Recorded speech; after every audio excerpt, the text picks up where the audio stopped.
What's going on, guys? It's Gendo here, and I'd like to welcome you back to another edition of my Pentagon slash Hexagon series. It's the start of a new season. San Luis is right now in the Chilean Premier Division, but once again, the Copa Chile is what starts off the Chilean season, so we're going to have to go through those matches first before we get into the actual season. Before we get into any of those matches, let's take a look at who we have in the Copa Chile. The three other teams we have, and you saw one of them at the start screen, was Universidad de Chile. Once again, we get the Chilean champions in our group, but we also have Deportes La Serena, if you remember them from last season, as well as another Premier Division side, Union La Calera. Now, I don't know too much about La Calera, but I'll try and do my best over those two matches to see exactly how I feel in the Premier Division, since I do have two Premier Division sides in this group. Taking a look at the Premier Division in total, and I'm just going all over the place now, the media says that we are going to fit in a comfortable 14th place at the end of the season. Now, I don't think that's too bad, since there are 18 teams in the league, and only the bottom two get relegated. I do feel that staying away from relegation is key for this first season after having just been promoted. You see some of the big names from Chile up there: Católica, Colo Colo, Universidad, Huachipato, O'Higgins up there. So yeah, you can understand that the big Chilean teams are going to be near the top. And while we sit down here in 14th, I don't think that's too far of a stretch. I would like to try and get closer to 10th, maybe 9th place, so somewhere more higher up mid-table. But I totally agree that staying away from the relegation area is going to be a must, and I think it's very doable. Taking a look at some of the transfer moves that we have done. Looking at the outs, Felipe Saavedra was a striker who didn't get much play time, and I didn't feel that he was very much needed, since we have Inostroza, we have Pardo, we have Jefferson Castillo that we could use. I'm also bringing in a couple other players on loan that we could use as well. So he was gone. And then these last three, Contreras, Abarca, and Martel, were all under 20 side players that I didn't feel would amount to much in the squad. So better just cut them loose and not have to deal with them or their contracts. Now we look towards the ins. I've done a lot of free transfer business. Only had to pay for one player, but it was probably worth it. I'll get to him a little later. Mostly these were all trialists, and they're going to be developing within my under 20 side. So we got Paulinho from Brazil, very nice wage, only £2,800 per year, but decent defending skills. I'm going to train him up in more of a marking or tackling, something more defensive, maybe even get his speed up to try and be a faster center back. Then we have Stelio Jose, also from Brazil. I originally signed him to be my backup right back, but I do have someone else coming in, or possibly coming in, that could fill in that role, who has much better defending stats, much better aerials. So once again, he's going to be more in a development role. His speed's fine. It's more of his defensive and physical stats that I'm looking forward to working on. Next on the list, we have Edu Cierense, another Brazilian talent. And yes, I do like to rate Brazil for talent, especially young talent, since they like to come out with a lot of good stuff. He's currently in my under 20s. Yes, I am paying £8,000 per year for his wages. I expect him to be up in the first team sometime this season, just because of his ability, and not only that, but because of what I'm paying for him. Decent attributes. Like I said, would like to build up his speed a little bit more. Like to build up his technique a little bit more. But overall, not bad for an 18-year-old. And now we get to one of the free transfers I'm actually going to be using in my starting 11 upcoming. We have Eric Escalante from Mexico. Very solid center mid. Definitely fast. You take a look at all of his speed stats. Nothing below an 11, which is really good. 14 acceleration, 13 pace, 12 stamina. This guy's got a good motor on him. I expect him to be a playmaker right in the midfield. And yes, he's a mid center. I can also use him AMC if I really need to. Does he have good vision? I didn't take a look at that. No, I got a 7 vision. That's okay because every other mental attribute is just about a 10 or above, so that's nothing bad there. 14 for technique, 14 for passing. So he may not have the greatest of vision, but if he can pick out a pass, it's gonna be there. So this 21-year-old is more than likely going to be in the starting mid slots once I start the season. We then have Giovanni Bracel, another Brazilian talent, another 18-year-old who's going to be developing in my under 20 side. Not much to say about him except just need to build up his physicals and speed and his vision. And then we get to the one player that I actually paid for, and I actually bought him off of Santiago Morning for 19,500 pounds. His name is Oscar Ortega, and he is a striker. He is going to be my new second striker alongside Inestrosa. Yes, I'm paying him 24,000 pounds a year, but just speed, mentals, great techniques, 12s in everywhere that matters, dribbling, finishing, and first touch, 12 on heading as well, 11 on passing if he needs to pass it off to Inestrosa for the goal.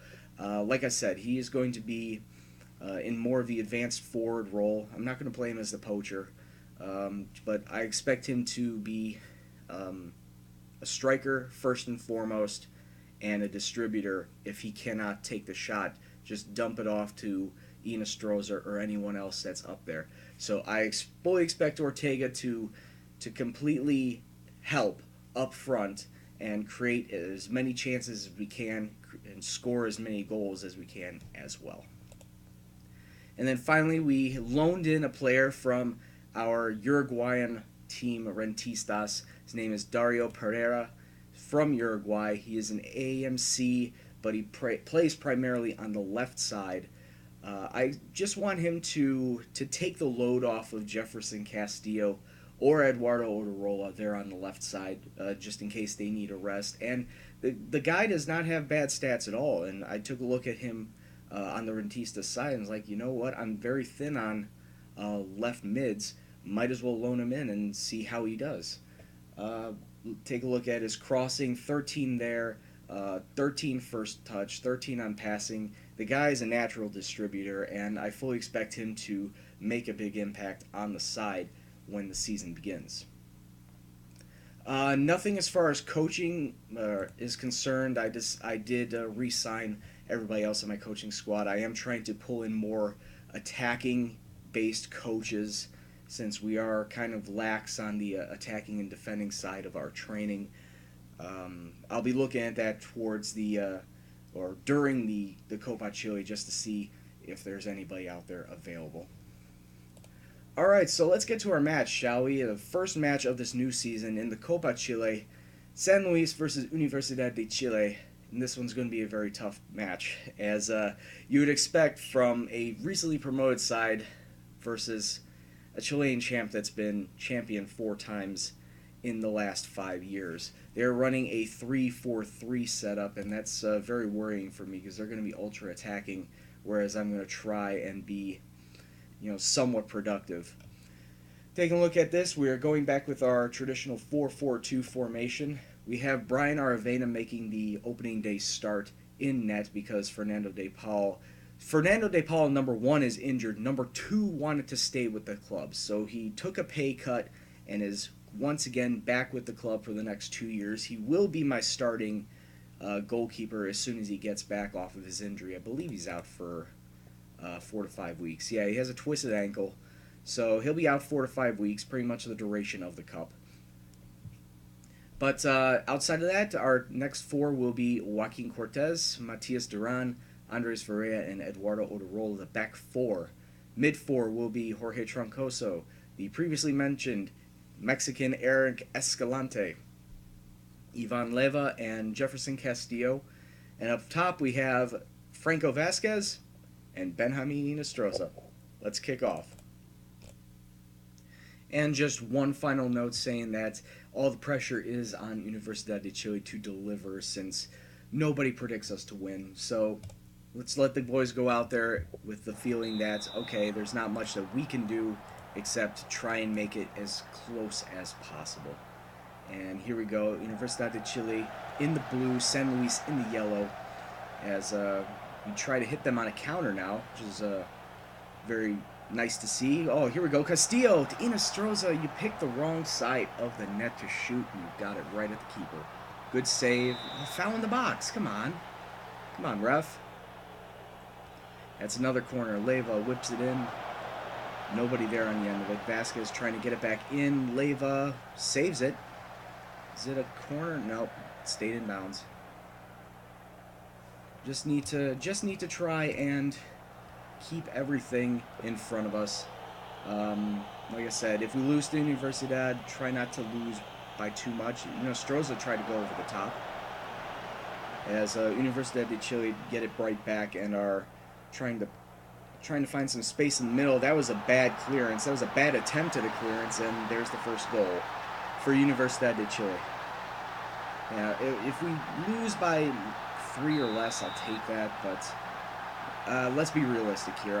I don't feel that we're going to get anything out of this match. Ooh, just hits it wide.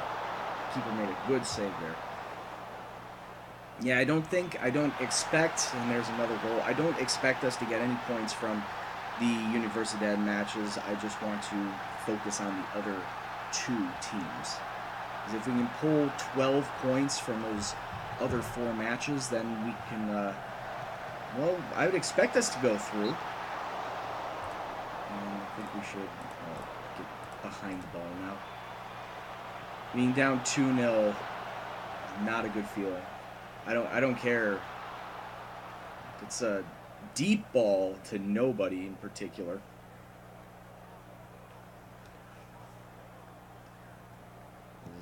We're not building up run of play. We're just trying to work the ball in the box and turn the tempo down.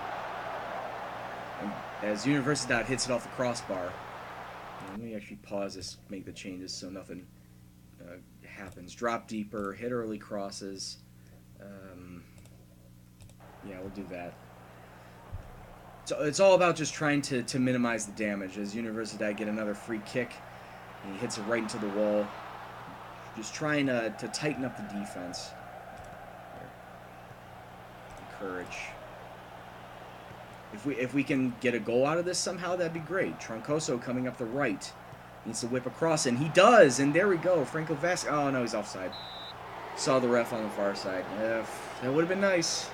It would have been nice, but unfortunately could not break it. So now it's 30 minutes in, and Universidad de Chile are getting, once again, another attacking chance, as the overall defensive side of us really can't do anything about it. As here we go, Inestrosa to Vasquez. He's onside this time, and he hits the post. Oh, come on, man. You gotta take better chances. You gotta finish those chances. We have been unlucky because, like I said, Franco being offside as well as hitting the post right there could have easily knotted the match up at 2, but no, it's not to be right now. So we'll just have to try and go back out there and take better care of our possession. Ivan Lev with a free kick gets it into the box. Unfortunately, we can't push it goalward. Maybe we can try and build up play in the middle. Escalante, the Troncoso, tries to get over the top to Inestrosa, and he hits it right into a defender. And now here comes Universidad on a break, maybe. No, just clears out to touch. Okay, I'm going to bring on... Who am I going to bring on? I'm going to bring on Ivan Pardo for Franco Vasquez, since he hasn't been doing much. And I'm going to bring on Nick Matos for Varela. You know, it's still a cup match. It's still the first match of the season. I just want to see how these players play out, see what their abilities are going to be for this season. And here we go. Vasquez just gets killed in the middle of the pitch. I can't believe that the ref didn't call a foul on that one. as Universidad are once again making strong attacking movements. We cut them out right before they get into our box. Passing, guys, maybe something. Off the post. Fortunate that wasn't a third goal. Very fortunate. Universidad get a corner, and that just bounced around. Oh boy. The clearances need to get a lot better. Castillo coming up the left. Maybe we can actually get an attacking chance, but he crosses it right into the goalkeeper. Deep throw in for us. Leva with the cross in. Oh, and he hits it wide. Inostroza hits it wide. Come on, man. And Universidad, here they come. That's going to be a goal. Watch it. Watch this. Oh, was he onside? Yeah, he was. No doubt about that one. 3-0 Universidad. As this match is well in hand for Universidad now. Don't see us coming back from this one. Like I said, it would be nice if we can at least get a goal to make it look somewhat respectable. But there's no way we're coming back from this one.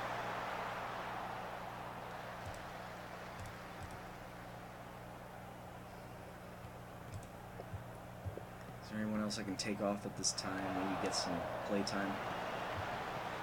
We steal the ball back, and once again, they're making well-timed tackles for the ref not to call fouls on those. Leva and Inostroza. Inostroza tries to turn around defender. Troncoso coming up the wing. Good save by their opposing keeper. Gets into the box. Pardo gets it. Oh, jeez. Really? Come on, Pardo. You gotta either shoot that or pass to somebody in a yellow shirt. Another corner. It's mistimed. Escalante to Matos is just getting bullied in the midfield. Leva to Pardo is offside. Here, bring on one more. We're going to bring on Oscar Ortega for Inostroza just to see how he plays up front. With 17 minutes left and the game pretty much decided, why not give him a shot? Otarola to Castillo, tries to find space in the middle. Leva to Ortega. Ortega! Oh, he was offside. Come on, guys.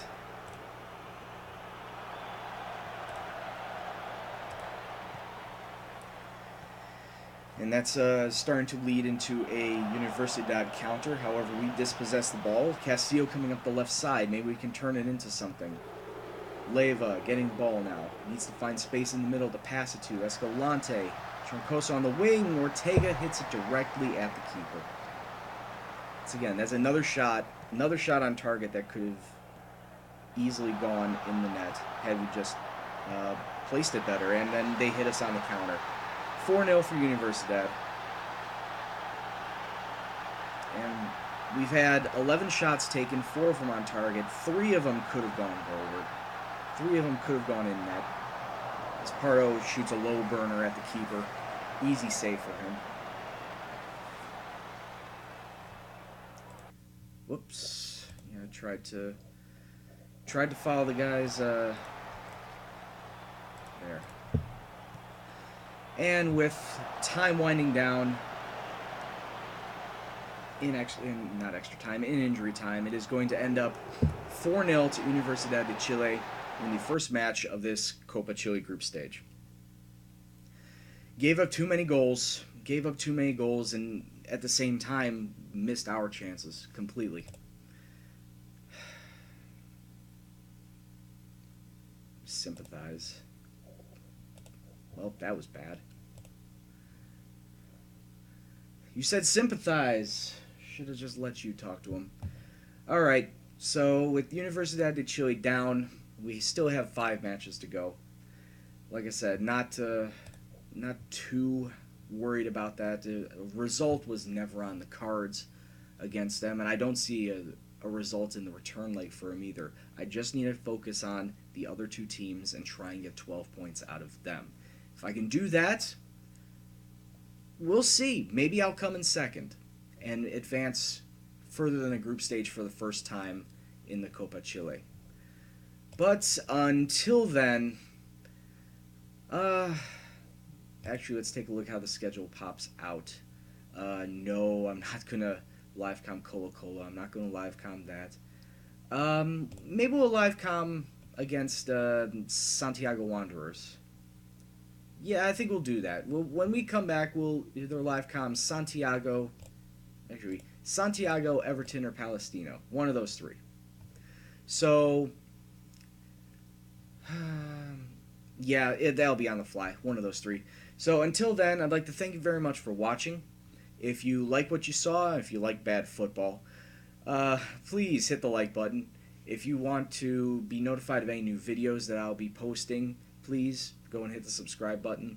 Comments, suggestions, anything else, please leave in the comment box below. But until then, I'm Gendo. I'd like to thank you all for watching. I'll see you in the next video.